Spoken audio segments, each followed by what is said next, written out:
Good morning. Good morning, everybody. Thank you. Good morning, everybody. Welcome to the 2025 IAASA Audit Committee briefing.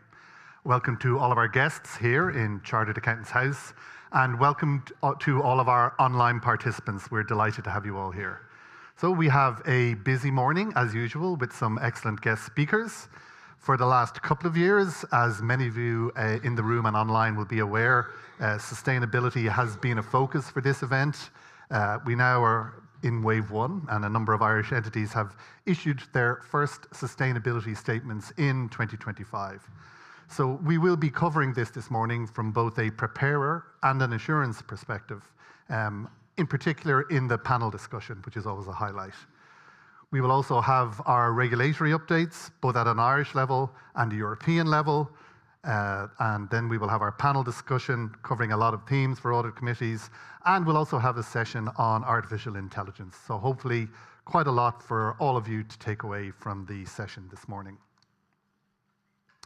So as usual, we'll start with our disclaimer. The views expressed today by our speakers are their own and do not necessarily reflect the views of the board or the staff of IAASA.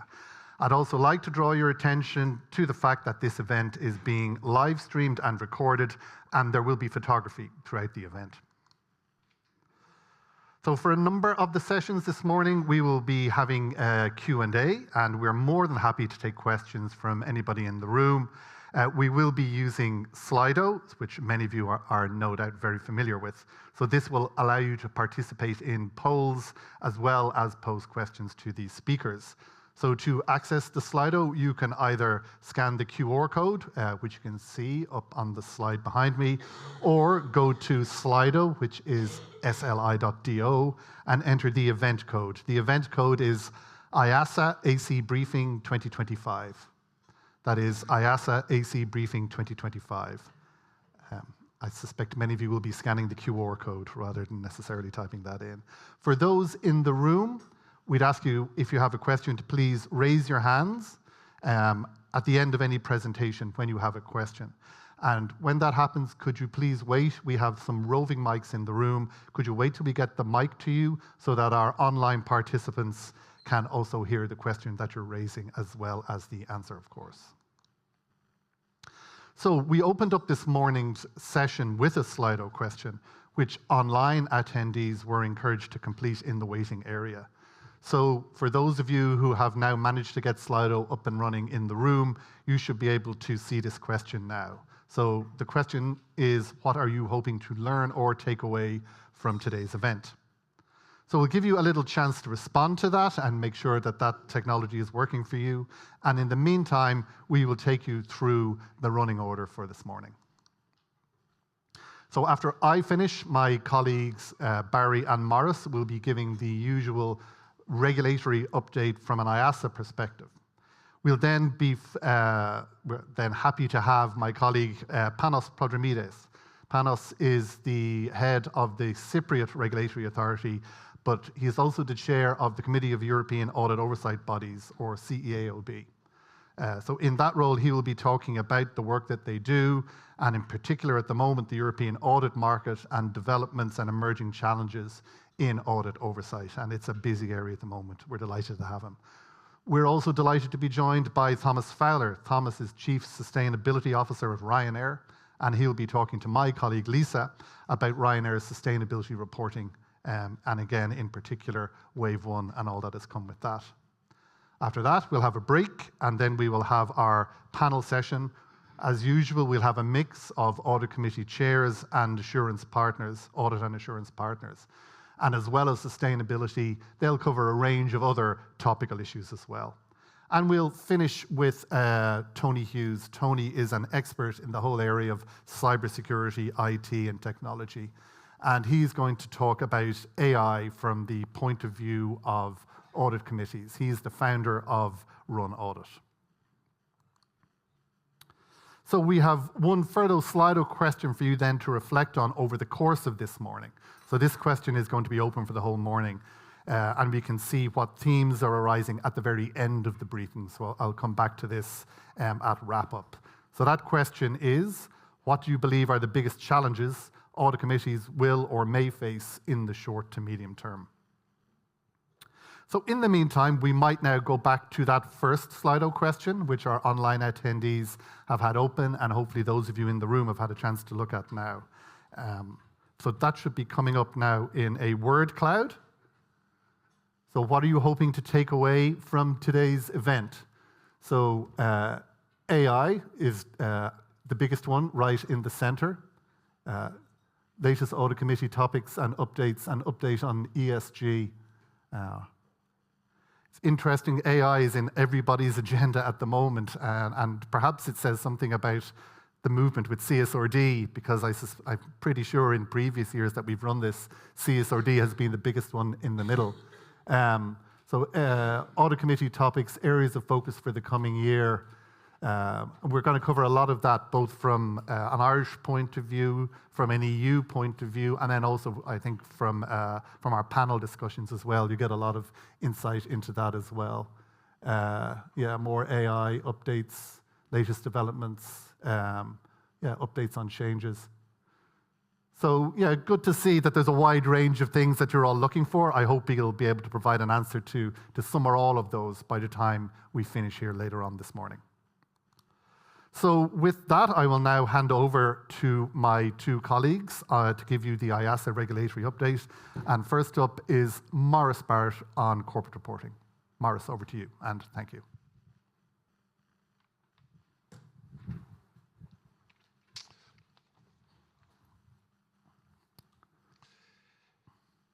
Thank you, Kevin, and good morning, everybody. I'm Maurice Barrett. I'm Senior Corporate Reporting Manager with IAASA. And I'm going to talk to you this morning with some financial reporting and sustainability reporting updates and considerations for the 2025 reporting season. I'm also going to highlight some matters in our annual observations paper, which was published at the beginning, well, in the middle of September. And I'm also going to make reference to the ESMA, the European Common Enforcement Priority Statement, which was issued in early October. But before I get into the presentation proper, and at the risk of suffering from Slido fatigue, we have a question for you. And the question we have is, how many sustainability statements have you read in detail? And the important thing there, I didn't put it in bold, but the important thing there is in detail. Okay, so not how many you glanced at, but how many have you read in detail? And we'll come back to the responses to that at the end of my session. Turning then to financial reporting considerations, we're in the middle of our examination process for 2024 year ends and 2025 half years. And the outcome of those examinations that we've completed to date is that there's no single outstanding issue impacting, a broad range of issuers. Rather, there have been lots of entity-specific points and matters that we have identified. Our plan for 2026 is that the scope of our work will be pretty much the same as 2025. And we expect to cover the same areas pretty much as we've done this year as well. So from a preparer perspective, we, as the corporate enforcer, will potentially examine the application of any and all EU-endorsed IFRSs or Irish and UK accounting standards.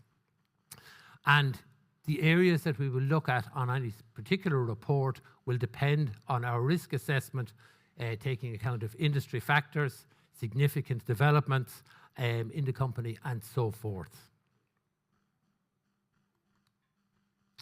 On sustainability reporting, 2025 was the first year in which companies had to report sustainability reports, and they had to do so without the benefit of either prior period sustainability statements and without insights into what other companies were doing.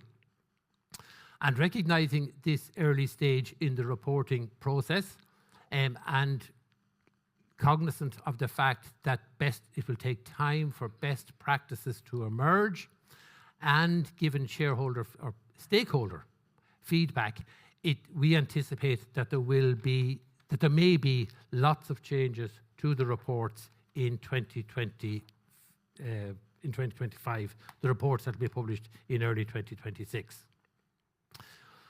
We have undertaken 3 unlimited scope examinations of sustainability statements in 2025. We have or are undertaking 3 of them. We've also undertaken 1 focused examination, and the outcome of the completed sustainability examinations to date is that no significant issues have been identified. For 2026, we have the same population, i.e. 12 issuers, and they will still be reporting under the full suite of ESRSs. The omnibus proposals are there in the background, but they're not yet in force, and it's our expectation that year 2 reporting will look quite different perhaps to year 1 reporting. For the next cycle of examinations, we anticipate and plan that we will undertake 2 unlimited examinations of sustainability statements, so that's 2 out of 12. We will focus on the connectivity between the sustainability statement and the financial statements, and we will continue to evaluate the double materiality assessment, the DMA. Lots of effort was put into the DMA assessment in year 1 by preparers and by auditors, and it's unlikely that that level of effort will be required in year 2. But companies will need to consider what, if anything, has changed, and we will be looking at the disclosures around how they achieved that.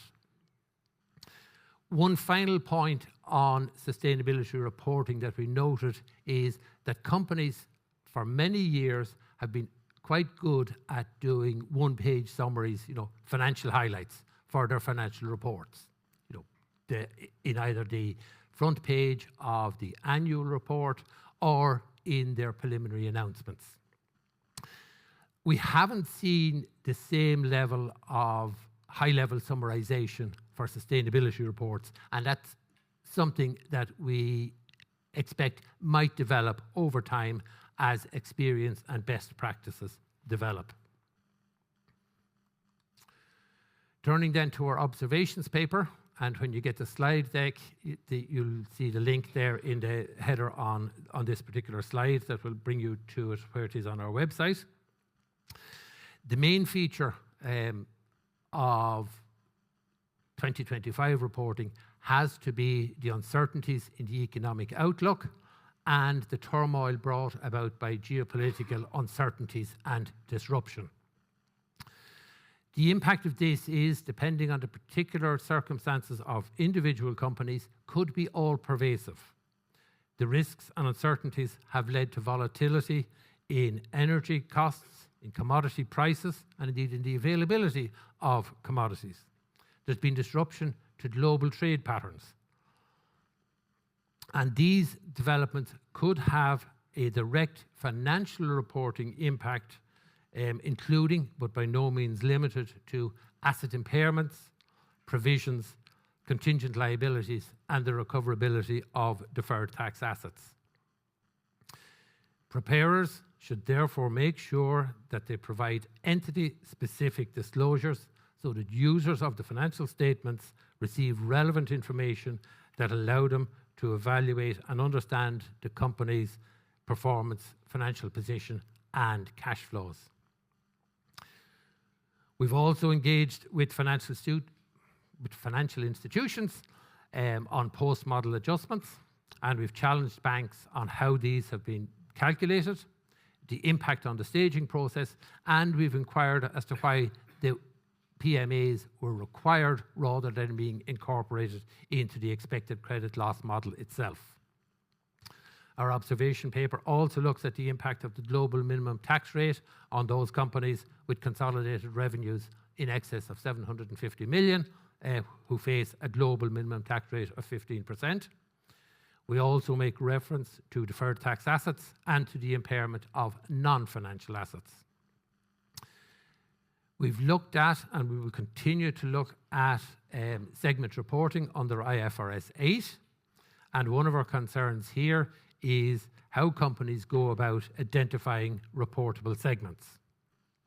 And we've raised questions with certain issuers regarding the general disclosures under IFRS 8, even for those entities that have but a single reportable segment. Finally, in the observations document, we make reference to IFRS developments, and particularly IFRS 18, which, while it's not yet EU endorsed, we do expect will be enforced from the 1st of January 2027. And you might say that's next year's worry. It's not, because the comparatives will be for 2026.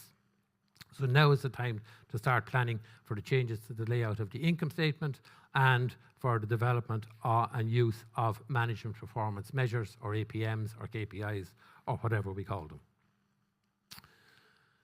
Moving on then to the European scene. And at a European level, we have the annual public statement from ESMA, the European Securities Markets Authority, from ESMA, that sets out their common enforcement priorities for 2025. And there's a lot of commonality between the ESMA statement and our own observations paper, and both documents outline geopolitical risks and uncertainties and segment reporting.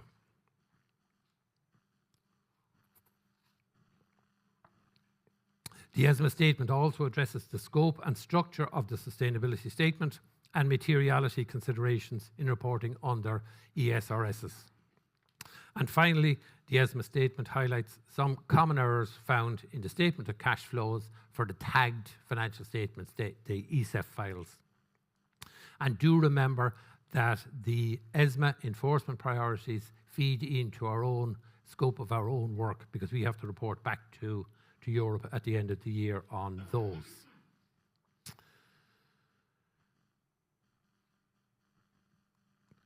Turning then, before I wrap up, to the Slido question: how many sustainability statements have you read in detail? And hopefully the technology will work and we will have, oh, sorry, the click, right? Okay.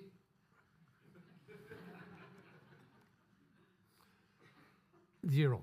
And most people have read zero, which of itself I think is interesting, because, you know, if I'd asked that, how many financial statements have you read in detail, you know, I'd probably have got a much larger number.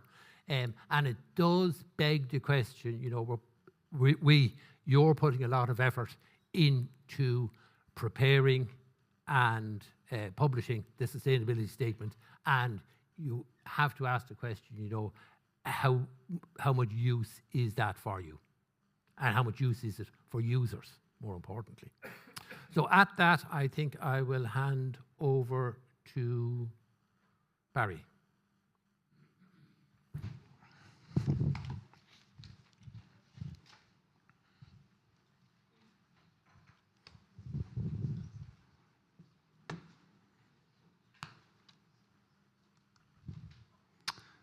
Thank you, Maurice, and good morning, everyone. My name is Barry Murphy, and I'm a Senior Inspector within IAASA's Assurance Quality Supervision Unit.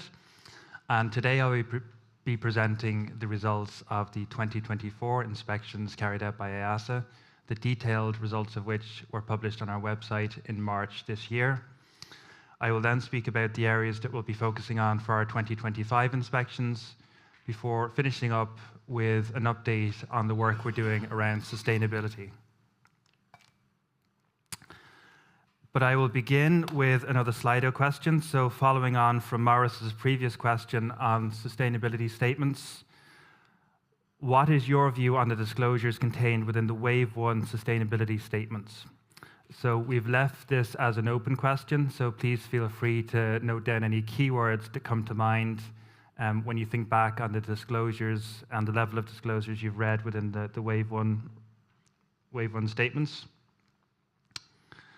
So I'll be touching on sustainability a little bit later on in my presentation, and as Kevin mentioned in the introduction, we'll also be hearing a first-hand account from an issuer who has had experience of reporting within the initial wave.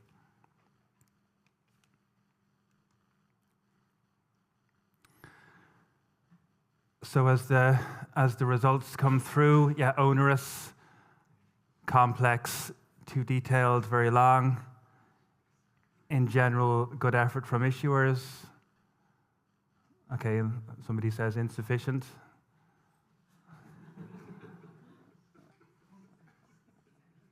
Yeah. Okay, so I think detailed and complex seems to be the words of the day there, and perhaps there's a bit of a link between Maurice's Slido question and the fact that people haven't read that many sustainability statements. Perhaps that complexity and level of detail is driving that.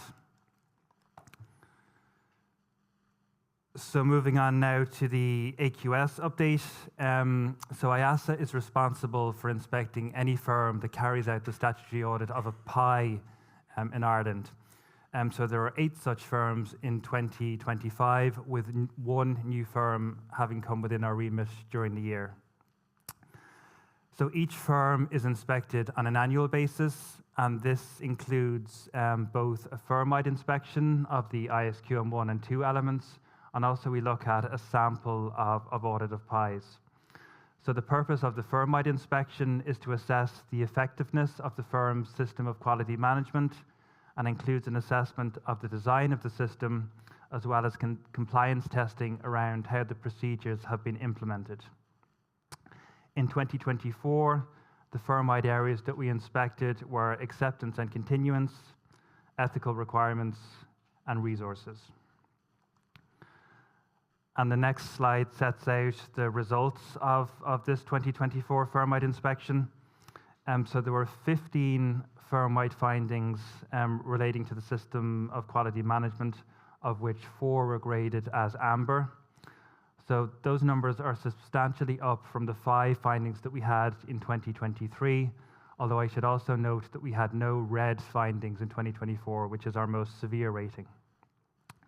A consistent area where we identified deficiencies was with the timely recording of financial interests to guard against conflicts of interest, an area that was respected as part of our compliance testing in the area of ethical requirements. IAASA also raised several findings for firms who had breached the requirements of the ethical standard. In the area of acceptance and continuance, findings included firms not completing their clients' acceptance procedures in accordance with their own policy. Within resources, IAASA raised findings relating to insufficient evidence of the annual monitoring for quality responses that originated within the network as opposed to at a firm level. And IAASA also issued a recommendation relating to insufficient mapping of the quality objectives to the firm's system of quality management. So moving on now to the PI audit population, and this slide shows the number of PIs in Ireland over the past 3 years.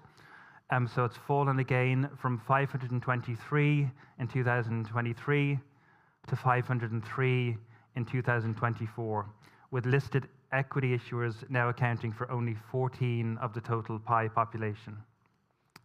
Listed debt and insurance undertakings comprise over 3/4 of the PI population, and these types of entities are therefore a significant focus for our audit file inspections. In 2025, our PI audit inspections have focused on the following areas. So communications with those charged with governance, including audit committees, which is a standard inspection area that we always include.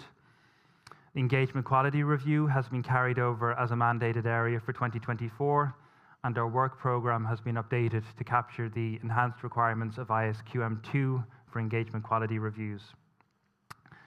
Given the continued findings in relation to disclosures, we have also focused on this again this year. So the procedures performed by auditors in relation to material financial statement disclosures. And this year we've also scoped in revenue recognition for all inspections. And then in addition to that, some areas that are dependent on the type of audit file that we are looking at. So ISA 600, so looking at the application of the new requirements from the updated ISA 600 relating to the performance of group audits. IFRS 17 relating to insurance contracts, and also IT audit.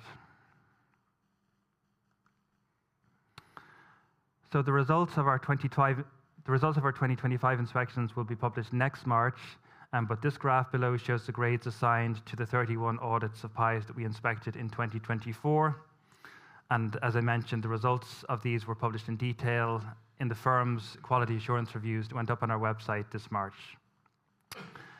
The graph also provides the comparative grading from the years 2022 and 2023.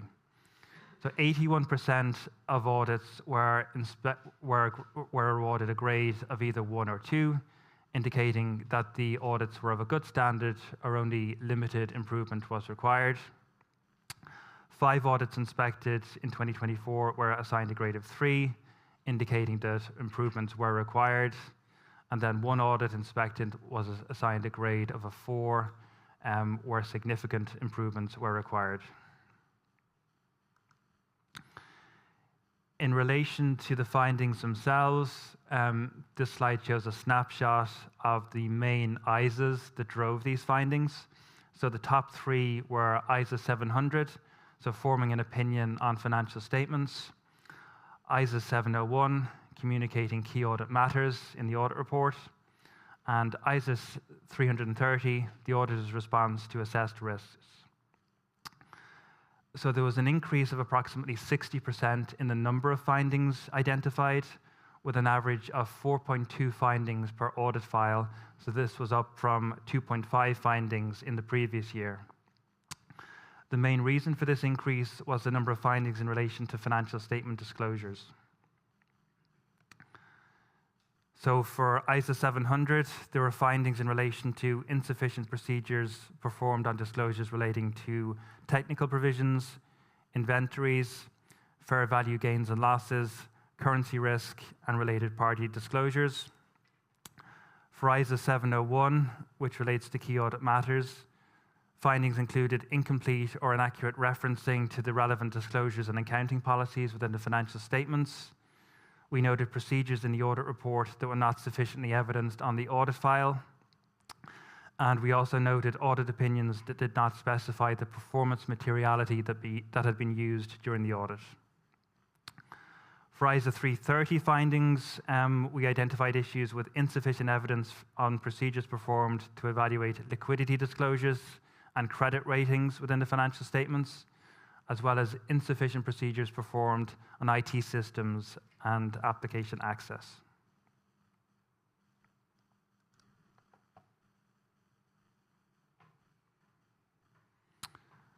So I'll now provide an update regarding where we are with our sustainability assurance inspections. So to go back a little bit, in 2024, we performed walkthroughs with the firms of their systems and their methodologies that they were going to be using to perform their assurance engagements. We trained all of our inspectors on sustainability and CSRD. We decided not to allocate specific inspectors as sustainability experts, but rather all of our inspectors would be involved in sustainability inspections and have been indeed over the last 6 or 7 months. We held CSRD roundtable meetings with the firms, which began last year and have carried on into 2025. And the feedback we've gotten is that firms are finding this a useful forum in order to raise any challenges they have with implementing certain requirements of the CSRD. And also we should note that in February this year, the European Commission issued their omnibus proposals. So the aim is to significantly reduce the burden for any issuer that is within the scope of the CSRD.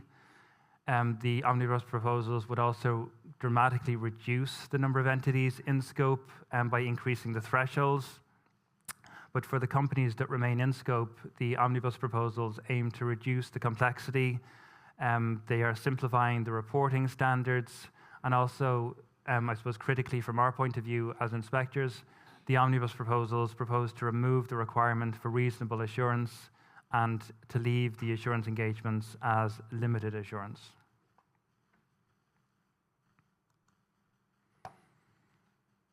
So in terms of the inspections themselves, we performed 6 joint inspections on sustainability assurance reviews in 2025. So that was where the audit firm was both the statutory auditor and the sustainability assurance provider. So that added about 2 weeks onto our standard inspection length. So it took about a month in total to look at both the audit work and the sustainability assurance work. We also reviewed one sustainability assurance engagement where the firm was not the statutory auditor. So the inspections focused on looking at the work performed on the entity's double materiality assessment, as well as evaluating the firm's responses to the risks that they'd assessed at the planning stage and what they'd reported in the limited assurance reports. So we will be issuing our grading methodology shortly on this. Indicative grading will be given for the 2025 inspections, and this is similar to what we did back in 2016 in relation to the first round of audit inspections. The grading model will be broadly similar to what we use for audited inspections. In terms of publication, we've decided not to publish the 2025 sustainability assurance inspections, and this is really to reflect the short time frame that firms had to implement all the requirements and the rapidly changing landscape in terms of sustainability assurance. Each firm, though, will receive a non-public report relating to their own sustainability assurance inspections, and we will consider our publication policy in future years, taking into consideration what comes out of this year's omnibus proposals. And finally, before I pause for questions, I'd like to mention the Audit Committee chair meetings that we have conducted in 2025. So we appreciate the time and engagement that we received from all the chairs that we interviewed. The topics covered are set out in this slide. The feedback we received was very positive, and we were glad to note that the engagement between the audit committees and the firms seems to be very much a 12-month kind of year-round process, and that the chairs were seeing evidence of professional skepticism and challenge being made by the auditors of the reporting functions. For sustainability assurance, all of the chairs noted the significant work undertaken by both the reporting functions and the assurance teams to prepare for the issuance of the Round 1 sustainability statements. So with that, I shall pause for questions. So we'll prioritize everyone in the audience first, but also for anyone watching at home. We have the Slido open if you want to put any questions on that. Myself and Maurice would be happy to take them. Thank you.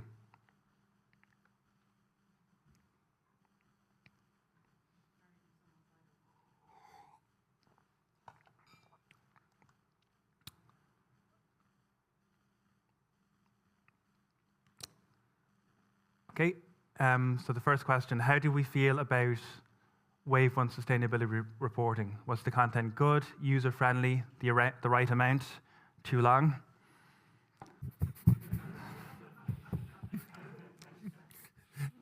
All of the above.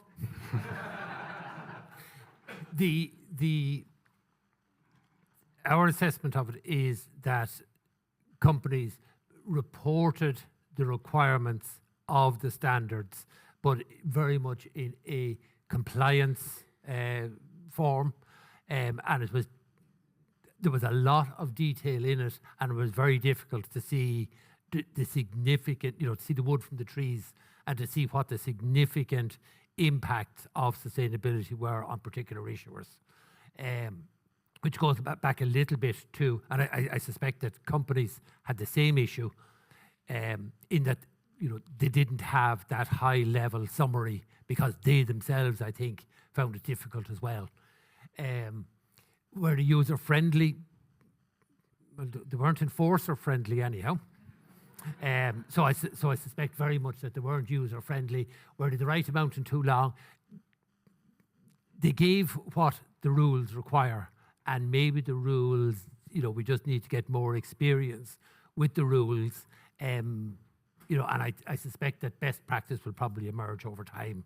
So that's very much, don't really know yet, too early to say. Thanks, Maurice. The next question, why is the number of pies falling? So there's been a number of delistings, so some equity issuers seem to be prioritizing the US exchanges over the European exchanges. We've seen a number of investment funds and SPVs delisting, which are also driving the downward movement. But I think there's probably been some significant enough equity issuers that have delisted, which impacts our corporate reporting colleagues as well as ourselves. One of the interesting impacts of that from our perspective is we have equity issuers, we have fund issuers, and we have debt issuers. And the number of equity issuers, mainly due to delistings and relisting in London and New York and places, the number of equity issuers is falling. And one of the knock-on impacts of this, which is bad news for some companies, is we now will be focusing a little bit more on the debt issuers in future years. So the likelihood of their being selected for examination has probably gone up. So just be aware of that if you are in that end of the market. Thanks, Maurice. And the next question has your name on it, literally. So it does. What explanations have companies given for why models aren't updated and therefore post-model adjustments are needed? The main reason that we're getting for it is that the models are, while they're updated annually, they're not updated, in real time, for want of a better description. And therefore, if there's recent developments, either with their borrowers or in the market generally, the PMAs are required to take account of those sort of late factors. And then typically the banks try and incorporate this year's PMAs into next year's model. And that really is the explanation for it. Thanks, Maurice. Next one is for me. So it was in relation to network level controls rather than firm level. So these related to controls that are driven, I suppose, on a top-down basis. So networks come up with these controls that are applicable to all national firms that are within the network, and they're to address, I suppose, matters that are consistent across the board as opposed to firm-wide specific areas. So you might have firm-wide areas in the Irish market that aren't applicable to other firms. So these would be the firm-specific controls that we'd expect to see. But also we'd expect firm level controls to be tailored to the specific risk profile of the national firms. So this differs a little bit from network controls, which are controls that are relevant to all firms within the network. Why not publish the 2024 sustainability reports? So I presume that refers to the inspection reports. So that's really to give the firms 12 months to apply all of the new legislation, regulations that have come their way in quite a short period of time. So IAASA 3000 was only adopted last summer. So the firms had a very, I suppose, short time frame within which to update their methodologies. And also they're trying to keep abreast of the kind of changing landscape. Omnibus has changed things for future years. But even there's been a lot of discussion when they were first implemented around the IAASAs and the CSRD itself. So we thought it would be fair and proportionate, consistent with what we did for our first round of audit inspections, to give the firms an initial 12-month period to get used to the new inspection regime for sustainability assurance reviews. So as I mentioned, the firms will be getting their own specific inspection reports for any sustainability assurance reviews we looked at. And also we will be publishing a thematic on our website this year, which on an anonymous basis will give our main feedback on what we've seen when looking at sustainability assurance inspections. So I'm just keeping an eye on the time here, so we might have time for one more. Is it fair to say the decision not to publish the 2024 reports is not a reflection of the quality of the work and reporting? Yes, I think that is fair. We've seen a lot of documentation, a lot of detail work on the files. So the decision not to publish is entirely separate to our assessment of the quality of those files. And as I mentioned, we'll be publishing the main details of our reviews on the thematic that will come out later this year. Okay, I think we're right on time there, so thanks everyone for those questions. So at this point, I would like to introduce our first guest speaker this morning, so Panos Prodromides. So Panos is the chair of the Committee of European Audit Oversight Bodies, as well as leading the Cypriot Public Audit Oversight Board. He's a member of the Institute of Certified Public Accountants of Cyprus and the Institute of Chartered Accountants, England and Wales. Panos has also represented Cyprus on numerous subgroups within the CEAOB and is an active member within the International Forum of Independent Audit Regulators, or IFIAR, and we are delighted to welcome him here this morning to discuss the role CEAOB plays within the European audit market. So I'll hand over to Panos now. Thank you.